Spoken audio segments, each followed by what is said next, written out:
rapaziada, e aí galera do CETEM, estamos aqui mais uma vez para dar continuidade nas nossas aulinhas aqui nesse período de recesso, e hoje a nossa aula é sobre o clássico Memórias Póstumas de Brás Cubas do Machado de Assis, sem muita delonga, até porque nos outros vídeos eu já preparei vocês para nós chegarmos a essa obra aqui, master do Machado de Assis. Eu já falei um pouco da biografia do Machado de Assis para vocês, já falei sobre as principais características, fiz um ensaio crítico ali sobre o Memórias Póstumas de Brás Cubas, e hoje eu vou falar para você, tá, sobre o enredo desta obra, do início ao fim, o que acontece dentro da obra Memórias Póstumas de Brás Cubas do Machado de Assis. Então, sem delongas, vamos lá para o enredo dessa história. Primeiramente, vamos pelo título da obra. A obra começa, a obra tem o título Memórias Póstumas de Brás Cubas. Por que Memórias Póstumas de Brás Cubas? Brás Cubas, é o cara que depois da sua morte,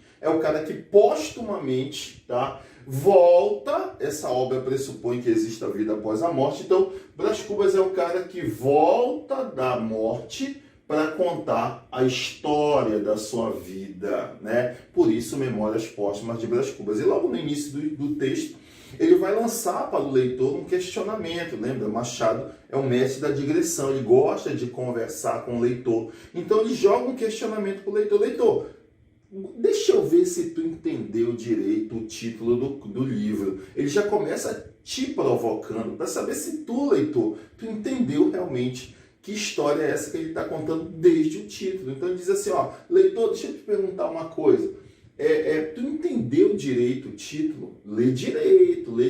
Olha aqui, Brás Cubas é a história do cara que morreu e depois da morte ele volta para contar a sua vida. Aí ele faz uma indagação para você perguntando assim, leitor, então me bateu a dúvida, será que eu sou um autor defunto ou eu sou um defunto autor? O que isso quer dizer? Qual é a resposta correta disso aí? Se eu disser que ele é um autor defunto, eu vou pressupor que em vida o Brás Cubas teria sido um escritor, alguém que tinha uma obra, alguma coisa assim, mas ele não escreveu nada. Ele até tentou, mas nunca conseguiu produzir ou terminar uma obra completamente, Ele acaba, inclusive, morrendo antes. Depois eu vou contar essa parte, esse trecho da história para você. Na verdade, é o cara que morreu para depois voltar do mundo dos mortos para se tornar autor da própria história. Então, Brás Cubas é o defunto autor. Cuidado, isso aí é muito comum, é questão batida em vestibulares pelo Brasil afora, E ele vai fazer uma pequena dedicatória. Ele faz uma dedicatória extremamente incomum para a época, ao verme que primeiro roeu as frias carnes do meu cadáver. Era comum se dedicar a uma obra para uma mulher, para a família, para um autor que você era um fã, mas algum autor que te inspirou na vida literária, mas dedicar um verme já começa aí demonstrando todo o desprezo que o Brás Cubas tem pela humanidade. Ele odeia a humanidade, ele odeia o ser humano, ele vai satirizar, ele vai ser sarcástico, irônico, O humor dele é um humor extremamente desencantado. Então, tudo de mal o Brás Cubas deseja e acha e pensa sobre a humanidade. Ele até tenta se relacionar, mas como para ele as relações sociais são algo muito difícil, acaba que o Brás Cubas vai ter essa visão completamente desencantada da realidade, Então ele já começa aí dedicando a obra ao verme, uma das revoluções dessa obra, em contraposição ao que se havia produzido até então, dedicava-se às mulheres, os românticos dedicavam às amadas.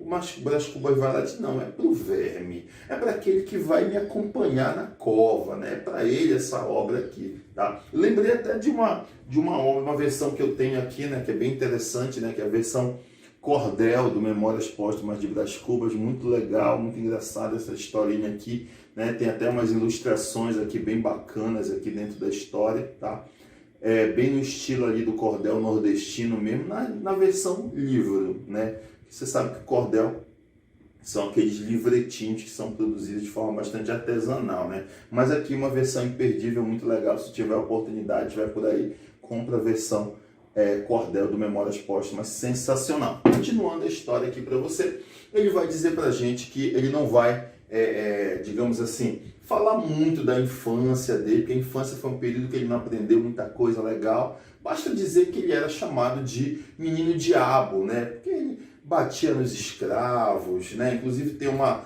cena que ele cita que ele queria um pouco de doce de coco, a escrava não deu para ele meteu o dedo na panela, azedou a panela e disse para a mãe dele que foi a escrava que fez isso e a escrava foi punida, né? Tem um episódio com Vilaça, né? Que ele flagra o Vilaça e a dona Eusébia no jardim se beijando e vai lá na festa, volta lá e conta para todo mundo, é aquela situação constrangedora, né? E ele tinha um brinquedinho também, né? Não era bem um brinquedinho, mas era um ser humano, uma criança escrava chamada Prudêncio, né? Que mais lá na frente eu vou falar um pouquinho sobre esse reencontro que o Brás Cubas vai ter com o Prudêncio dentro do próprio romance. Então ele vai reencontrar, ele vai aqui ter o Prudêncio, ele botava o Prudêncio de quatro no chão, subia nas costas do Prudêncio, batia no Prudêncio, chamava ele de besta, de animal, e era um brinquedinho, digamos assim, dele ali. Então ele diz assim, olha, eu não vou falar muito da infância, basta que vocês saibam que eu era chamado de menino diabo, não me governavam os sentimentos, me governava o estômago, era um menino que gostava de comer, e quando não comia ficava bravo, mais ou menos como todos nós aqui e tal, tá? E ele vai dizer assim, ó, eu vou dar um salto, eu vou para a juventude. Aí nós temos o surgimento realmente do Brás Cubas, né? E a congruência dessa história com o episódio da história do Brasil, que é justamente o período da independência, né? Ele vai dar um salto para a maioridade do Brás Cubas, que coincide com o ano de 1822, que é a independência do Brasil. O Brás Cubas, olha o nome dele, Brás, a abreviatura de Brasil. Brás Cubas tem a sua independência, a sua maioridade, e o Brasil em 22 ganha a sua independência, a sua autonomia, a sua maioridade. Então, essa relação do Brás Cubas com o Brasil, ou o fato de o Brás Cubas ser exatamente uma transfiguração, uma metáfora do que era o Brasil da época, aquele que queria ser tudo, mas não consegue ser nada, é bem interessante, a gente tem que ter um olhar bem próximo para essa situação, para essa questão, porque tem uma relação muito próxima à história dos dois, né? Os dois queriam independência, mas acabam não conseguindo muita coisa. Então, o Brás Cubas, na sua maioridade, já agora ele quer namorar, ele quer se relacionar com alguém, começa a procurar mulheres, ele vai se encantar por uma mulher em especial. E ela se chama Marcela. Marcela era uma mulher de meia idade, né? Tinha ali seus 45 anos de idade e tal. E ela era uma mulher que já estava acostumada a seduzir jovens rapazes. E ele, o Brás Cubas, vai ser seduzido por ela. Ele gastava toda a mesada dele dando presentes para ela, tá? E como ele queria ter exclusividade, por saber que ela tinha outros jovens rapazes que eram seus amantes também, ele vai querer exclusividade. Ele vai dar até um colar de diamantes para ela, dizer, olha, é bonito, mas o que eu queria mesmo está lá na joalheria Klopstock, é um colar de ouro com rubis, era uma fortuna. E ele vai até lá, ou vai ao banco, faz um empréstimo, deixa a casa do pai empenhorada e deixa lá e vai comprar um presente caríssimo para Marcela. Mas o pai acaba descobrindo, né? Pega o Brás Cubas e manda ele para Portugal para estudar direito, né? Só que antes dele partir para Portugal, quando ele está no navio, ele imaginava que a Marcela fosse lá, né? Nossa, a Marcela vem aqui, a Marcela vai se despedir, né, de mim. E ele, não, mas ela vai mandar uma carta, não, mas ela vai mandar um recado, um bilhete, e nada chega lá no navio. Se você perceber, o Machado ele tem uma importância, alguns nomes têm muito sentido dentro da obra do Machado de Assis. Quem é Marcela? Marcela é aquela que... Marcela. Olha aqui, ó, o nome dela é um nome de origem italiano, Marcella. Tem até lá no Shakespeare, né? O amigo do Hamlet, Marcello, Marcella. Marcela é aquela que... Marcella. É aquela que martela o Brás Cubas, é aquela que achata o Brás Cubas, é aquela que vai espremer o último centavo do Brás Cubas e vai deixá-lo, né, endividado. A família, na verdade, vai ficar endividada por conta desse empréstimo que ele vai fazer, né? E o pai acaba mandando ele para Portugal e ele resume esse amor dele pela Marcela com uma frase muito clássica, muito emblemática. Ele vai dizer assim, ó, Marcela amou-me durante 15 meses e 11 contos de réis. Acabou o dinheiro, acabou o amor. E ele acaba indo para Portugal. No caminho, nos 7 dias de viagem para Portugal, no primeiro dia ele pensa em se matar, ele pensa em se jogar no navio, ele começa a pensar besteira, mas no final das contas ele acaba se animando, né? Vai para a faculdade, vai cursar ali o direito e tudo mais, e quando ele se forma, ele faz algumas ponderações sobre sobre o curso. Ele diz assim: olha, o direito não deve ser coisa muito séria, uma vez que até eu, né, sou capaz de me formar nisso. E ele resolve, então, depois do curso, né, ele não vai exercer a profissão, ele resolve, então, viajar. E ele vai conhecer a Europa com dezenas de mulheres, vai se envolver com vários casos amorosos, e ele recebe uma carta do pai pedindo para que ele retornasse logo para Portugal, porque a mãe dele estava muito doente e que se ele não voltasse logo, provavelmente ele ia encontrá-la já morta. Então ele retorna para o Brasil, e ao retornar para o Brasil, ele já retorna para presenciar os últimos momentos da mãe. Mas antes da mãe morrer, ela deixa para ele um conselho que vai acompanhá-lo, né, durante a vida inteira. Ela vai dizer assim: olha, Brás Cubas, vida é loteria, ou seja, a vida é sorte, né? E ele pensa muito nisso: nossa, mas se a vida é sorte, pô, eu nunca tive sorte em nada na minha vida, então eu tô lascado, porque sorte eu não tenho, né? Mas ele vai guardar essas palavras, as últimas palavras da mãe. Então, para curtir ali um pouco aquele tédio, aquele luto da mãe, ele resolve ir para Tijuca, onde a família também tinha uma propriedade, uma casa, e ele vai para lá. E ele ali, dias sem fazer nada, acaba reencontrando Dona Eusébia, que foi aquela que lá na infância ele acabou dedurando e tal, ele reencontra ela, agora já muito tempo depois, já formado, e ela, a Dona Eusébia, tinha uma filha, e essa filha se chama Eugênia, né? Eugênia, que era conhecida como a Flor da Moita, né?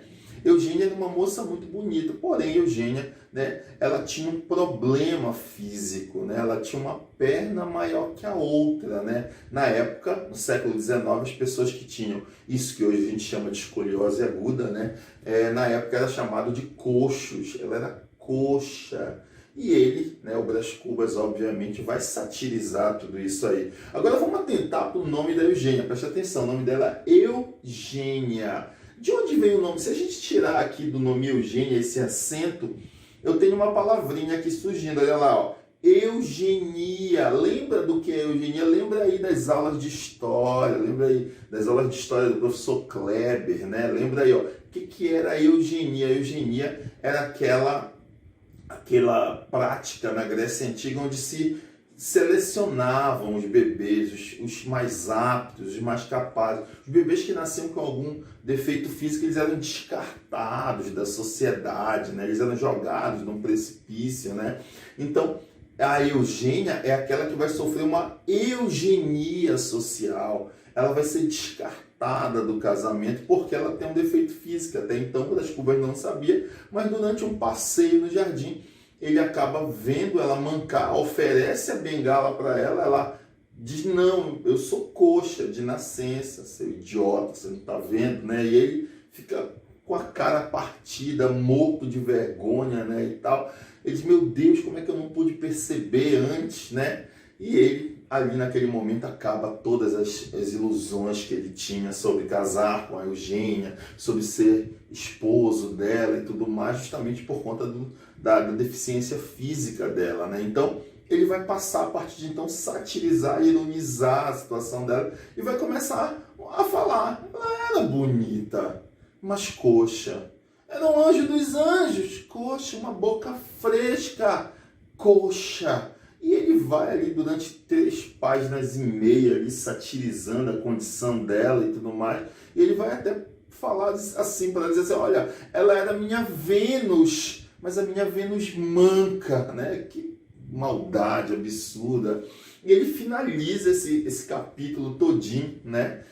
Vai até ela, o pai dele volta, né? Vai até lá, Tijuca, e diz: olha, tu tem que voltar para o Rio de Janeiro, eu te arranjei um cargo de deputado, eu te arranjei um casamento, tu tem que voltar. Ele não queria, mas como o pai dele mandava mesmo, acaba voltando para o Rio de Janeiro. E antes de voltar, ele vai se despedir da Eugênia. E ele vai formular os 3 passos para se dar o primeiro beijo das moças. Ele se achava um galanteador, um Dom Juan. E olha só os 3 passos que ele vai formular. Olha lá. Para ele, você tinha que mirar nos olhos da mulher. Depois você tinha que segurar nos braços dela. E depois de segurar nos braços, você tinha que puxar e dar um beijo, né? Nossa, quanto romantismo nos 3 passos para se dar o primeiro beijo das moças do Brás Cubas.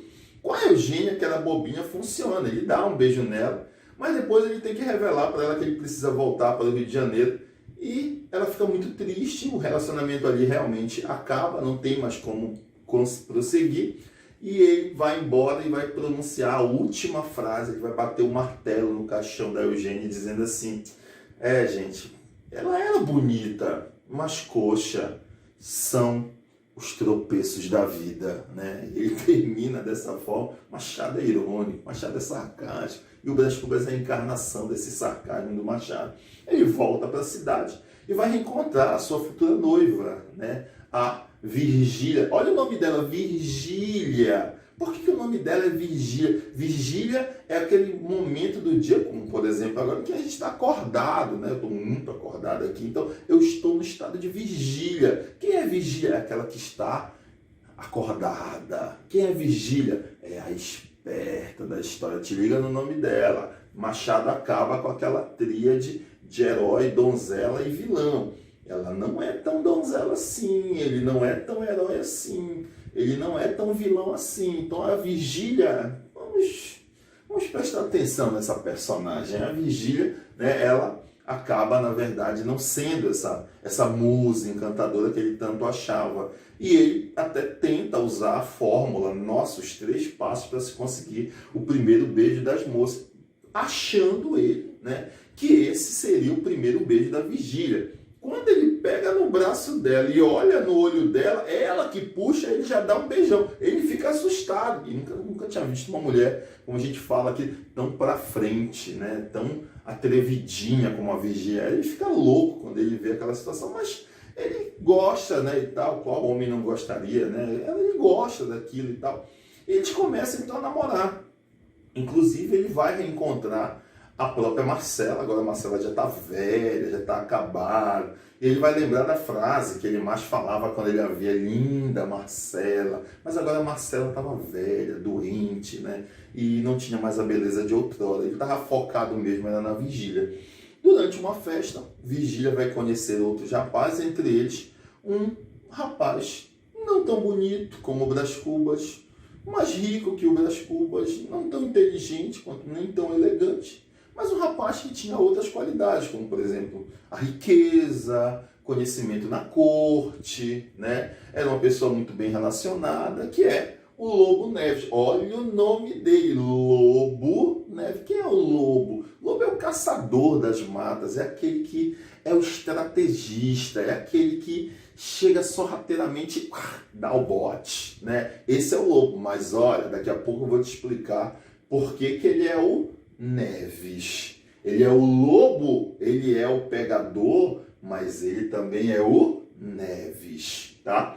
E a Virgília é seduzida pelo Lobo Neves, que promete a ela não só se o Brás Cubas casasse com ela, ele ia ganhar um cargo de deputado. Quem casasse com ela ganharia o cargo de deputado. Mas aí a Virgília é seduzida pelo Lobo Neves com a promessa de que ele vai ser marquês e que ela um dia será marquesa. Então ela acaba sendo seduzida e casa-se com o Lobo Neves, deixando o Brás Cubas de escanteio. O Brás Cubas não sofre tanto, não chora tanto, até porque ele mesmo diz que ainda não a amava de verdade e tudo mais, mas às vezes a gente pensa ali, lendo o livro, que ele estava ali meio que fingindo, né, que não estava gostando, para não...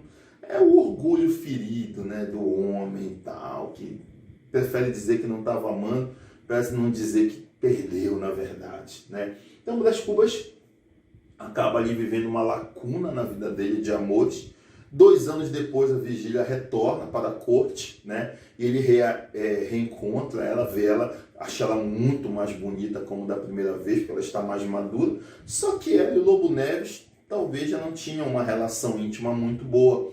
E durante um baile na corte, o Lobo Neves não quis dançar com a Vigília e ele sugere que ela dance com o Brás Cubas. E o Brás Cubas estava ali sem fazer nada, como quem não quer nada, né? Tá bom, eu danço, né? E os dois vão dançar e o Brás Cubas vai aproveitar essa oportunidade, ó, para dar aquela clássica, né, arriada no ouvido da Vigília. E a Vigília, claro, que já não estava muito satisfeita com o casamento, porque o Lobo era Neves. Se você tirar esse último S aqui, o Lobo é neve. O Lobo já estava frio. Ele já não dava os pegas na Vigília como deveria dar. Então ela já estava meio que desinteressada do casamento e a chegada do Brás Cubas, ou a volta do Brás Cubas, reanima Eugênia para uma nova relação, né? Os dois começam a estreitar as relações, o Brás Cubas passa a frequentar a casa do Lobo Neves, os dois se tornam grandes amigos por coincidência, né? E ali ele tem acesso livre, né, à Vigília, todo dia eles começam a se encontrar.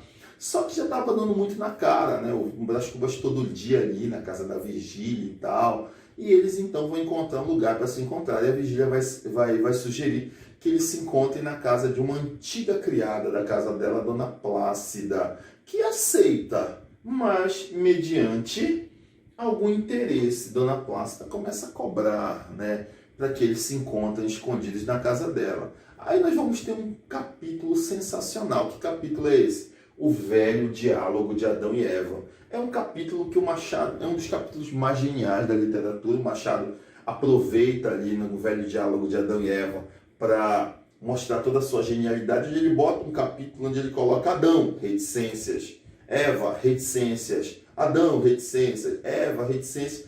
Você não tem um diálogo exato entre os personagens. Aí ele leva a gente ao título novamente. Que velho diálogo, que conversa é essa entre Adão e Eva? Qual foi a conversa, bebê, entre o Adão e a Eva, hein? Que conversa é essa que um casal mantém em que eles se comunicam, se falam, se expressam, mas ninguém precisa falar nada? A gente lembra lá do Manuel Bandeira. As almas não se entendem, mas os corpos, sim. Então você já sabe que diálogo é esse dos dois. É o capítulo que vai expressar as relações íntimas entre o Brás Cubas e a Vigília dentro desse capítulo, tá? A Vigília e o Brás Cubas, a Vigília acaba engravidando e vai surgir obviamente uma dúvida, né? Quem é o pai da criança, né? Só que ela acaba durante um passeio perdendo o bebê. E o Brás Cubas e o Lobo Neves recebe umas cartas anônimas, né, falando que a Vigília andava saindo e ele começa a ficar bem desconfiado. E ela, para não perder o marido, prefere se afastar do Brás Cubas. Os dois também, a relação deles depois disso já começa a esfriar, né, e tudo mais. E então os dois acabam realmente se separando, né. E o Brás Cubas tenta entender, né, tudo isso. É quando ele vai reencontrar um velho amigo chamado Quincas Borba, que lá no início da história aparece mendigo, rouba um relógio dele e tal, e depois retorna já rico, depois de ter herdado uma herança de um tio. E o Quincas Borba volta não só rico, mas filósofo, né? E o Quincas Borba é um personagem muito interessante na história, que inclusive depois vai gerar o segundo livro do Machado de Assis, o nome do personagem, tá? Mas a história é um pouco diferente, tá? Mas ele vai trazer uma teoria filosófica. Que teoria é essa? O humanitismo. Machado foi um intérprete da sua época, Machado foi um intérprete da sua geração. Então nós vamos ver em Machado de Assis a ideia do humanitismo. O que é o humanitismo? Ao vencedor as batatas. O Quincas vai contar uma história para o Brás Cubas. Que história é essa? Haviam 2 tribos. E essas 2 tribos, elas plantavam batatas no mesmo território. E um dia esse território sofreu uma estiagem muito grande. Quando as tribos foram colher essas batatas, só havia batata suficiente para alimentar uma tribo apenas. Então essas tribos vão fazer o que elas vão duelar por essas batatas. E a tribo mais forte fica com as batatas, a tribo mais frágil acaba morrendo de fome, de inanição. Então, o que é o humanitismo? Nada mais nada menos é do que a própria teoria do darwinismo, maquiada, travestida dentro da história de humanitismo. A lei do mais forte, ao vencedor, as batatas, ao perdedor, a fome, né? Porque na sociedade impera a lei do mais forte. Então o Brás Cubas entende, né, por que ele perdeu a vigília, porque o Brás Cubas naquele momento era o mais forte, era o melhor, era o mais bem preparado, e a natureza não selecionou, a seleção natural, né? Só os mais fortes e os mais bem preparados sobrevivem, né? Então ele vai encontrar uma outra moça, vai conhecer uma outra moça que não era de origem nobre, não tinha uma origem meio duvidosa. O pai era um traficante de escravos, um apostador, gostava de rinha de galo, mas ele, como estava focado em casar, em ter um filho, ele então vai se envolver com a Eulália. Ele se encontra com ela, tem um primeiro beijo numa praia, só que 2 semanas depois, quando ele retorna para encontrá-la, ela adoece, ela estava doente de febre amarela, e em 1 semana ela acaba falecendo, aos 16 anos de idade. E ele vai então fazer essa ponderação: Eulália, te conheci na praia e te reconheci no cemitério, né? Eulália, da praia ao cemitério, né? Então parece que Brás Cubas realmente não estava muito destinado a amar nessa vida. Ele vai reencontrar aquele negro que era o brinquedinho dele na infância, o escravo, o Prudêncio, que ganhou alforria graças ao pai do Brás Cubas, né? Antes de morrer deu alforria do Prudêncio, porque o Prudêncio foi um escravo que o acompanhou até os últimos momentos, né? O pai do Brás Cubas acaba falecendo em decorrência de um desencanto que ele tem depois do próprio Brás Cubas perder o relacionamento ou o casamento com a Vigília. O pai acaba morrendo quase que de desgosto, né? E o Prudêncio o acompanhou, e antes de morrer ele dá a alforria para o Prudêncio, né? Só que o Prudêncio, ele já um negro livre, ele acaba ganhando dinheiro, ele começa a vender, comprar coisas, e ele compra um escravo.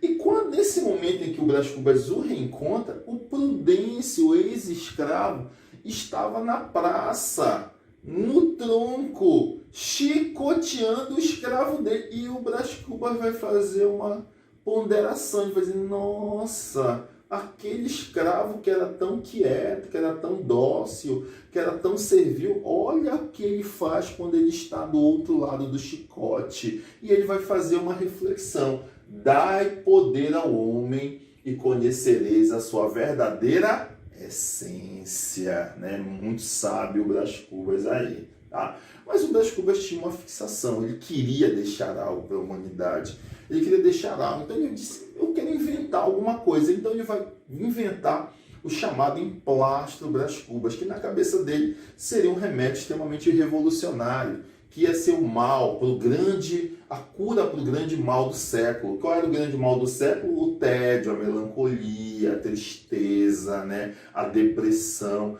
Então, em outras palavras, lembra, Machado aqui é realista, né? Está combatendo, de certa forma, ali o romantismo. Então, o emplastro Brás Cubas seria, na verdade, um remédio anti-melancolia ou um remédio contra o romantismo, contra o espírito romântico, que para eles, os realistas, era, no ensaio do Eça de Queiroz, um mal para a sociedade, tá? Só que ele acaba pegando um vento ali, pega uma pneumonia e acaba morrendo. E aí a gente retorna para o início da história, onde o póstumo Brás Cubas volta para recontar e atar e dizer para a gente que apenas alguns amigos o acompanharam no túmulo, 11 amigos o acompanharam, e aquele que fez o discurso foi o que ganhou uma grande parte da herança dele. E uma senhora. Que senhora é essa? Virgília. Virgília estava no dia da morte, ela acompanha os últimos momentos do Brás Cubas.